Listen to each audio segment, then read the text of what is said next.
بسم اللہ الرحمن الرحیم۔ جی مولا علی کو ہم قابلیت کی بنیاد پر مان رہے ہیں۔ علی سے بڑا عالم نہیں ہے بعد از خدا و نبی، اس پوری کائنات میں اگر کوئی عالم ہے تو والی ہے۔ اور علم در حقیقت وہی عنوان ہے کہ جو عنوان حضرت آدم کے مسجود ملائکہ ہونے کا ہے۔ ایک صاحب کہنے لگے کہ آپ مولا علی کو افضل کیوں مانتے ہیں؟ ہم نے کہا آپ حضرت آدم کو فرشتوں سے افضل کیوں مانتے ہیں؟ اس لیے کہ قرآن نے کہا ہے کہ اللہ نے دونوں کے سامنے اسما رکھے، اور فرشتوں نے کہا کہ ہم تو وہی جانتے ہیں جو تو نے عطا کیا ہے۔ اور حضرت آدم نے جواب دے دیا، اور اللہ نے آدم کو مسجود بنا دیا اور فرشتوں سے کہا سجدہ کرو۔ تو میں نے کہا جس بنیاد پر حضرت آدم مسجود ملائکہ ہیں یا افضل ہیں یا اعلیٰ ہیں یا ان سے عرفاں ہیں، وہی بنیاد مولا علی کے اعلیٰ و افضل ہونے کی۔ علی مولا نے کبھی کسی سے مسئلہ نہیں پوچھا، اور ابھی بیٹھے بیٹھے 50 نام بتا دوں گے کس کس نے پوچھا۔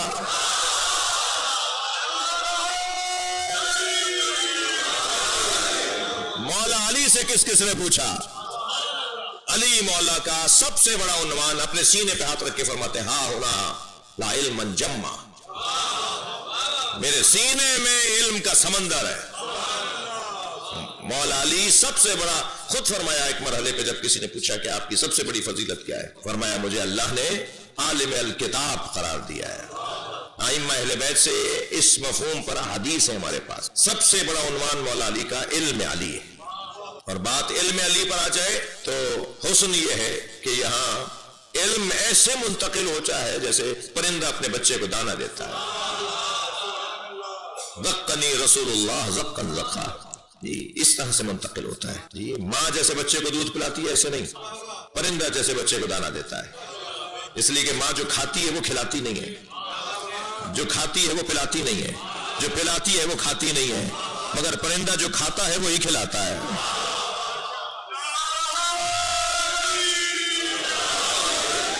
نبی جو اللہ سے لیتے ہیں وہی علی کو دیتے ہیں۔ اور یہ بھی آپ کو مشاہدہ ہوگا کہ بلا تحلیل غذا منتقل کرتا ہے پرندہ، بلا تحلیل، حتیٰ وہ چبا ہوا بھی نہیں ہوتا، جی وہ جیسا لاتا ہے ایسے ہی دے دیتا ہے۔ جی یہ فضیلت ہے سرکار دو جہاں کی کہ اللہ نبی کو دیتا ہے، نبی علی کو دیتے ہیں، اور یہی پھر سلسلہ آگے بڑھتا ہے۔ ہر پہلے والا امام بعد والے امام کو ایسے ہی علم دیتا ہے جیسے نبی نے علی کو علم دیا ہے۔ اور یہ عنوان ایک عنوان تو اللہ انتظام کر رہا ہے نبی کی نبوت اور رسالت کی صداقت کا۔ نبی کی رسالت پر قرآن دلیل، اچھا میں اگر لفظ بدل کے کہوں یہ دونوں چیزیں نبی کے معجزے شمار ہوں گے۔ ہم سیرت مصطفیٰ اور عظمت مصطفیٰ کی محفل میں بیٹھے ہیں۔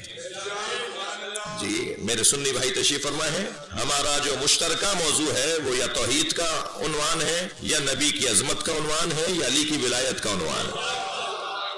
یہ تینوں موضوع وحدت کے عنوان ہیں، تینوں موضوع وحدت کے عنوان ہیں۔ اتحاد کا ذریعہ تین عنوان ہیں: عقیدہ توحید، عقیدہ رسالت و خاتمیت، عقیدہ ولایت علی۔ یہ تینوں وحدت کا عنوان ہے، ہمیں جوڑتے ہیں یہ تینوں عنوان۔ جی میں اس باب میں جاؤں گا تو طالب علمانہ لہجے میں بہت کچھ کہہ سکتا ہوں کہ کتنا اہل سنت نے مولا علی کی عظمت اور فضیلت پر کام کیا ہے، وہ کسی شیعہ سے کم نہیں ہے۔ سینکڑوں کی تعداد میں کتابیں ہیں جو علماء اہل سنت، محدثین اہل سنت نے مولا علی کے فضائل میں لکھی ہیں۔ آیت اللہ مراشی نجفی نے تو ابن مغازلی کی مناقب امیر المومنین کے مقدمے میں وہ 500 کتابوں کے نام درج کیے ہیں اپنی مقدمہ لکھتے ہوئے کہ جو اہل سنت علماء نے کتابیں لکھی ہیں مولا علی کی شان میں۔ ابن مغازلی اس کے مقدمے میں لکھتے ہیں، آیت اللہ مراشی نجفی کے مقدمے کے بعد جو ان کا اپنا مقدمہ شروع ہوتا ہے تو اس میں لکھتے ہیں کہ میں نے علی کے فضائل اس لیے نہیں لکھے کہ میں شیعہ ہوں، بلکہ میں نے علی کے فضائل اس لیے لکھے کہ میں نے نبی کی حدیث دیکھی کہ سرکار نے فرمایا جو علی کی ایک فضیلت لکھے اس کے 1000 گناہ معاف۔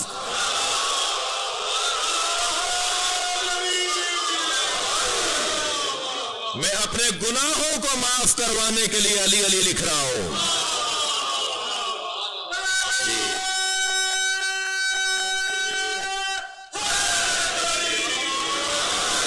جی بہت کام ہے اہل سنت۔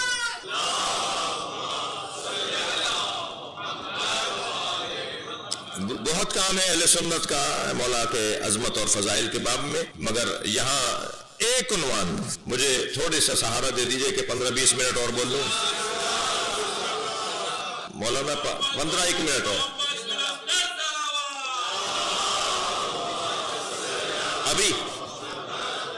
ابھی 45 منٹ ہوئے، بلند تر صلوات پڑھیں، بلند تر صلوات پڑھیں۔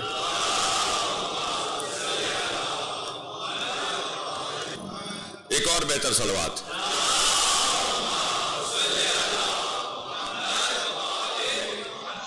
یہ ہماری شاید ادھر بہنیں بیٹھی ہیں، تو یہاں بھی کوئی خاتون کوئی کچھ جائے کھڑکی کھلوا دیں ذرا تھوڑا سا، یا آپ سب کی جو محبت کی ہیٹ ہے نا وہ اوپر آ رہی ہے۔ ایک اور صلوات۔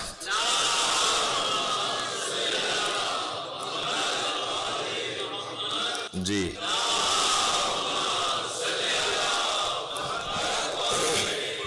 دیکھیے ہم پیدائشی طور پر فضائل لے کر نہیں آئے، ہم پیدائشی طور پر نقائص لے کر آئے، عیب کی بات نہیں کر رہا، ہم عیب لے کر نہیں آئے جی، ہماری آنکھیں گدھی میں نہیں ہے، ہمارے 3 پیر نہیں ہے جی، ہمارے کان جو ہے وہ ہمارے گلے میں نہیں لگے ہوئے، یہ بگڑا ہوا وجود نہیں ہے ہمارا، یہ ہوتا ہے عیب۔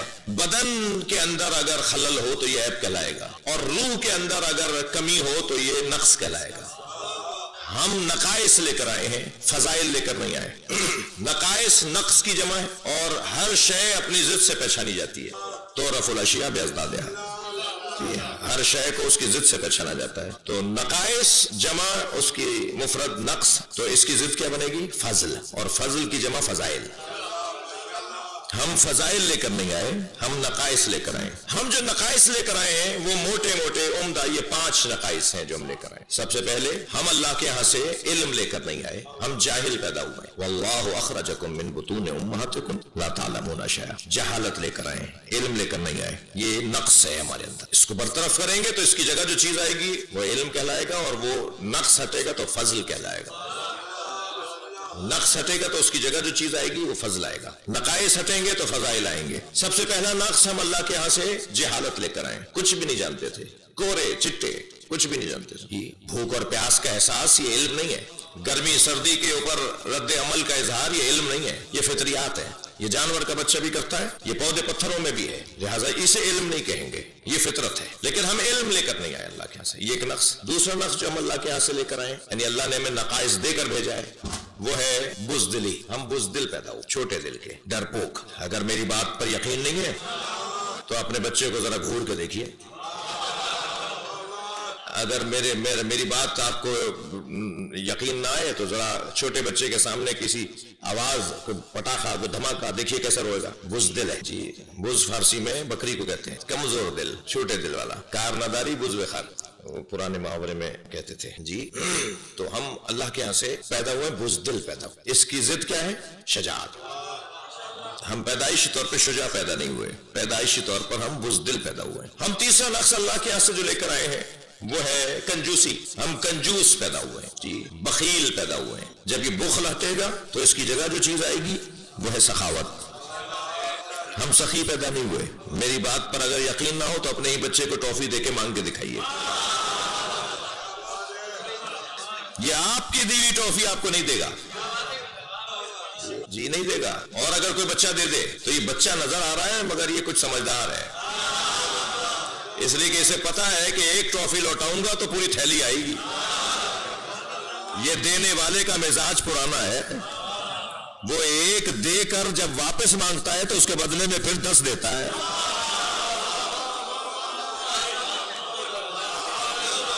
بھائی صلوات پڑھ رہے محمد و آل محمد۔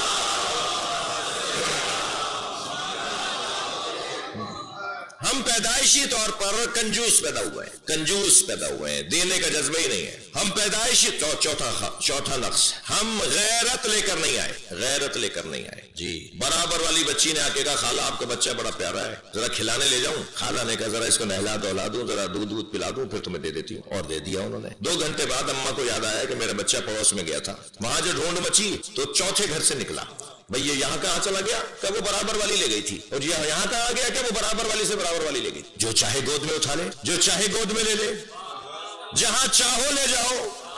تو یہ غیرت کہاں ہے؟ جی اگر خفا کوئی نہ ہو تو جملہ کہہ دوں، اگر کوئی فرد کسی غیر کی گود میں پلے تو وہ غیرت مند نہیں ہو، اور اگر پوری قوم کسی اور کی گود میں پل رہی ہو.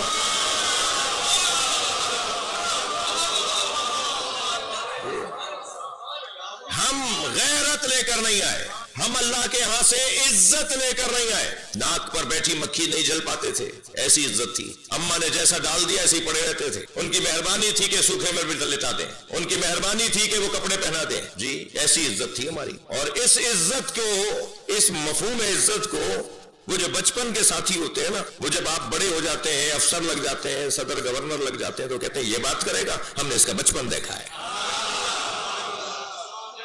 عزت لے کر نہیں آئے. عزیزان گرامی، اگر ہم علم لے کر نہیں آئے، غیرت لے کر نہیں آئے، عزت لے کر نہیں آئے، اگر ہم شجاعت اور سخاوت لے کر نہیں آئے، تو پھر اللہ نے ہمیں ایسا کیوں بنایا؟